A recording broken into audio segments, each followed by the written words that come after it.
যাক, অবশেষে তোমার জ্ঞান ফিরল না? এই তোমার ভালোবাসা না?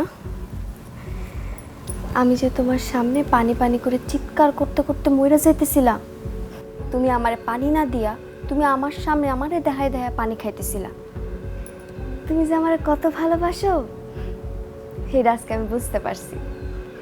আমি যে তোমারে ভালোবেসে বিয়ে করছি এটা না আমার ভাবতেও খুব অবাক লাগতেছে। লতা, তোমার সামনেও কিন্তু আমার মা পানির জন্য অনেক চিৎকার করছে, তুমি দাও নাই। আমি যদি সময় মতো না আসতাম, কে জানে আমার মা হয়তো দুনিয়াতে বাঁচতই না। আচ্ছা, তুমি এই কাজটা কেমনে করতে পারলা কত? তুমি জানো আমার মা আমার জন্য কতটা কষ্ট করছে? মানুষের বাড়ি বাড়ি কাজ করছে। যখন আমার আব্বা মারা যায় আমাদের অবস্থা খুব খারাপ ছিল, এই মা আমার খাওয়ায় পড়ায় বড় করছে।